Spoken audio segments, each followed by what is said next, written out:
Hello, my name is Samuel Pinex, and I am the co-producer and project manager for Billy Bobcat, and welcome to the breakdown video of Billy Bobcat and its development. So, Billy Bobcat is a 3D platformer that puts the player in the role of Billy Bobcat. The player traverses the canyon to undo the damage that the villain has done. And in this video, my team and I will be breaking down our roles and the process of developing this project. I hope you enjoy. Thank you.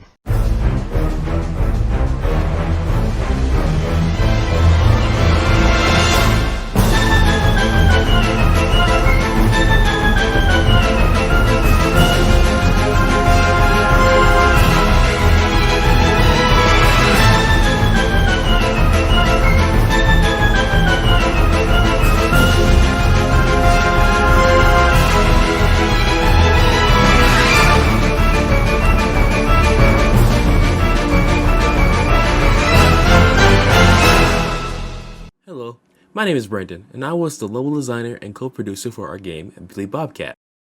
Our inspirations can be seen clearly through our cartoonish stylized art style akin to 3D mascot platformers of the past, such as Banjo-Kazooie, Spyro the Dragon, and Crash Bandicoot. Our goal with this style is to give off a more playful tone while also recreating the retro-like feel from our childhood games. Alongside Sam, my role as co-producer essentially lined up perfectly with my role as level designer. After establishing a concept of the level, I spent a large amount of my time communicating back and forth with the different specializations on the team, working with them closely to bring my concepts to life. Additionally, I helped establish a plethora of playtesting events for player feedback, developing a direct communication pipeline between the team and the player. My role as level designer was primarily focused on establishing optimal level flow and game feel. This was done through the classic aspects of level design, such as accounting for different styles of play through multiple pathways, and through progressional elements like the goop, the trail of collectibles, and the interactable objects within the environment. Double jumps are used to get to far areas or to get past objects that are too high for a single jump. The row swing mechanic gives access to additional alternate paths. The wall climb mechanic is used to access alternate paths or to access safer but slower paths during jumps that may be too difficult or too risky with low lives. Collectibles exist to give the player something to track while they're progressing through the level. This ensures that whenever the player gets lost, they can look for a collectible. The goop functions as a push mechanic, threatening the player below their feet. If the player ever comes in contact with the goop, they are killed and respawn at a checkpoint. Bug-like enemies are scattered around the level to get in the way of player progression. If the player takes too long, they will stun the player for a couple of seconds. Jumping on these enemies at the right time will launch the player up and give them access to new areas that they couldn't access otherwise. Billy Bobcat features 3 core areas. The beginning area is more linear in nature. This gives room to guide the player through cinematics or through direct layouts. The open-ended platforming section of the game follows a more choose-your-own-adventure formula, giving an area for every player to express themselves, whether or not they wish to explore the area or challenge themselves with more difficult jumps. The final section of Billy Bobcat features the giant tower the player sees throughout the entire level. This area functions as more of a test for the player. The platforming becomes more difficult, the enemies are placed to more often get in the player's way, and the goo rises exponentially faster. At its core, Billy Bobcat is a game that tests the player's ability to pick up and master movement against an array of enemies and obstacles. And that brings the level design section to a close. I will now give it up to the rest of my colleagues to explain their work on this wonderful project. Hello, I'm Samuel Pinex, and I'm the other co-producer on Billy Bobcat alongside Brandon Bradley. I was also one of the other 3D modelers on the project. And as a producer, I handled the tasks that involve all things project management and task assignment, as well as communicating with the rest of the team regarding the pipeline and keeping everyone on task. Now, to talk a little bit more about Billy Bobcat and its production process. So it was developed by a team of about 9 students over the course of roughly 12 weeks. Team collaboration was key in our success within this time, and I had to make sure to structure the production timeline to fit neatly within this 12-week period. Now, to kind of break down my role as a producer for this project, for project management, I started off by putting together a production timeline using Google Spreadsheets, which also houses the specific assignments for each team member. So the team can use this matrix, as we call it, to not only see when things are due, but they can also see their specific assignment. I also put together a Trello board which acts as a daily checklist for the team. I was also in charge of managing and creating the GitHub repository for the project and our team collaboration. For our asset creation, I created a Google Drive for all of our 3D models and textures so that they could easily be accessible by any team member that needs them. For example, the texture artist will grab a finished 3D model that one of our modelers had created. As one of the 3D modelers on this team, I 3D modeled the many trees you see throughout the level, as well as the bushes and the grass sprinkled throughout it. Our texture artist Jake Maynard then took my models and textured them using Substance Painter. Being a producer on this project has been a great learning experience for me, as I am also a producer on the ETCH Productions project this semester. Managing two large projects has been a huge challenge for me, but it's been a welcome one. Hello, my name is Jacob Quillen Stewart, and my roles for the Billy Bobcat game were cinematic and cutscene creation, sound effects editing, and trailer creations. I started out my role as cinematic designer by creating test shots and storyboarding using default character models in an early version of the level. I used Unreal Engine 5 Sequencer to create my camera shots, camera aperture, shot lighting, and layouts while using animations and character designs from Jenna.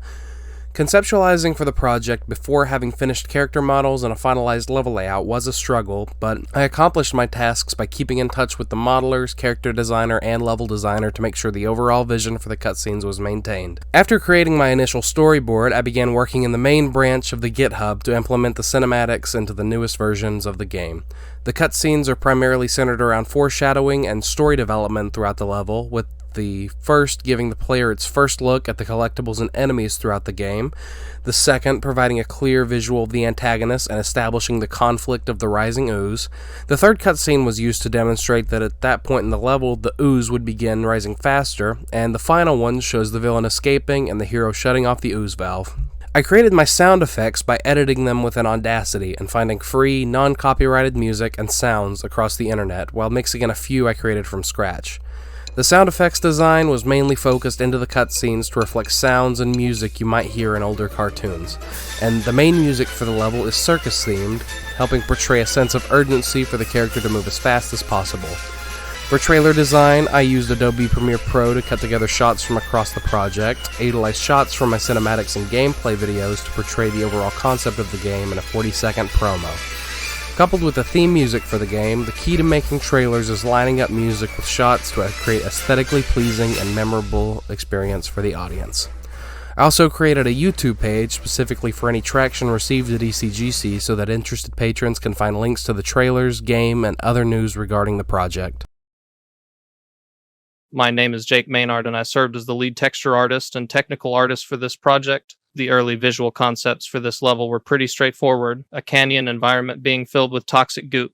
To throw a twist on the classic style of canyon levels, we opted to make this a snowy environment, similar to real-life locations like Bryce Canyon. Our main point of reference stylistically was the classic Looney Tunes look. This seemed like a really simple style to replicate at first, but this simplicity proved to be a real challenge. It was very tricky to keep the extreme simplicity of detail while maintaining visual interest. By studying reference of Looney Tunes and other similar styles, I started to learn that the trick is to do just enough to imply more detail than there actually is. This tree, for example, makes use of just a few simple lines to make the leaves. Despite not covering the whole tree, the texture and model imply more detail than is actually shown, making it still feel like there are plenty of leaves. After some experimenting, we landed on a style for hand painting the textures that we were happy with. From there, I worked with the modelers to establish a style for the modelers that would synergize well with the textures. By the nature of being a very picky texture artist, I established the rough workflow of getting models ready to be handed off to me for texturing. From there, I would do a cleanup pass to ensure each model was of consistent quality, add good UVs, etc. Then the textures were hand-painted in Substance Painter and it was handed off to be put into the level. I eventually realized that a few key aspects of the level were going to be very tedious for the modelers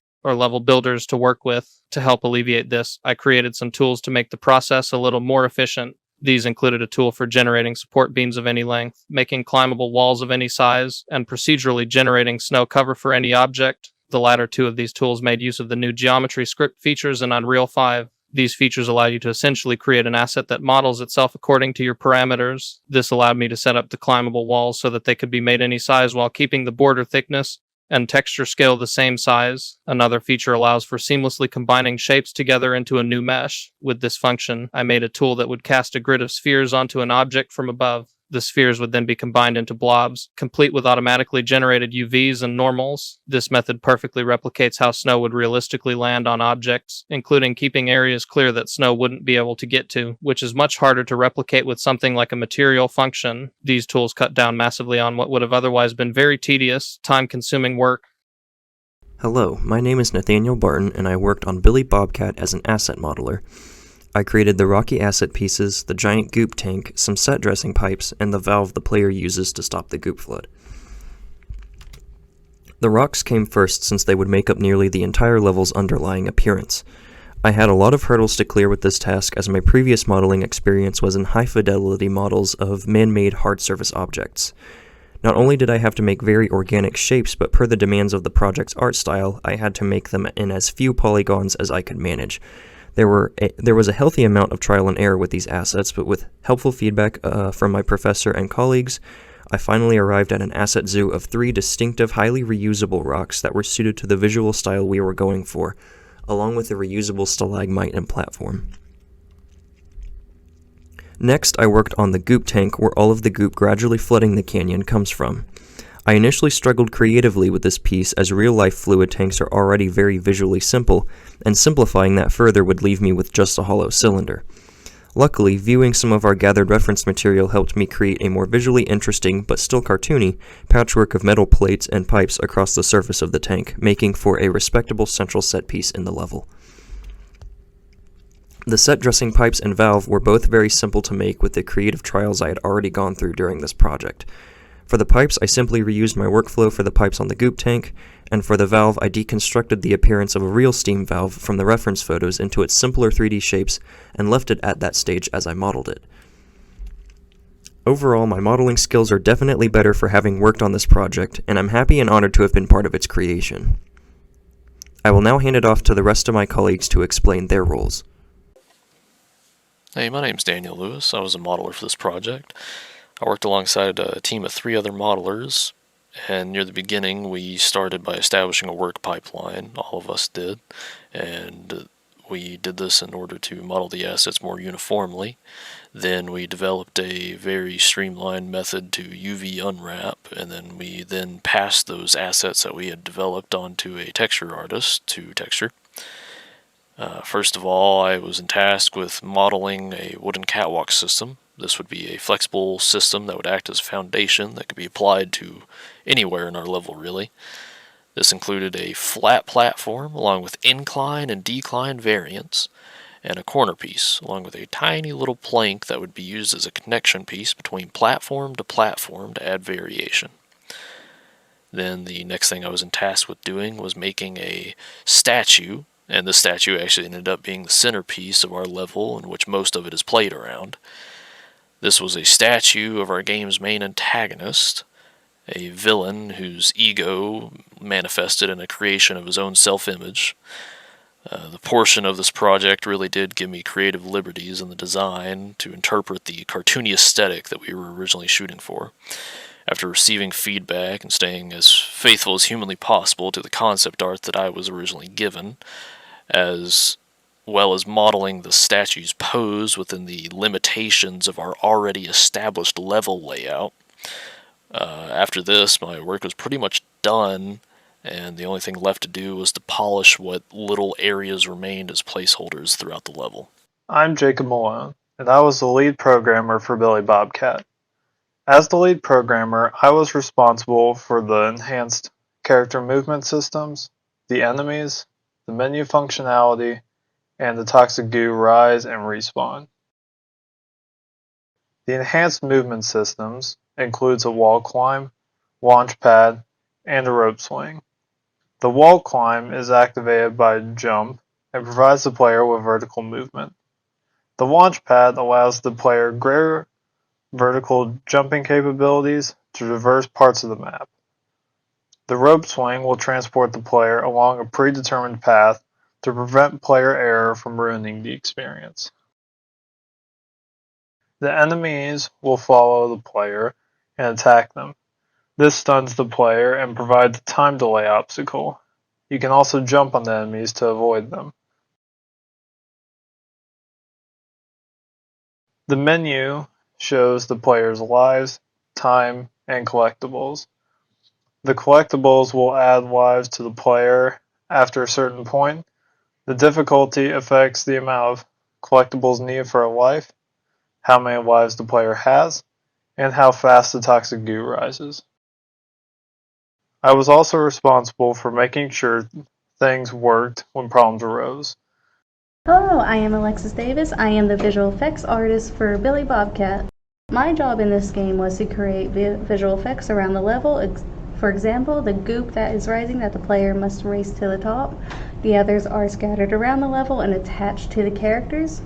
To be able to do this, I had to work with the animator Jenna Taylor, so I can use her characters and work with her characters and understanding them to be able to implement some of the visual effects around the level, such as the attacks whenever the enemies go toward the characters, splashes when the characters do fall into the goop, and claw marks and trailings when the character is running or climbing.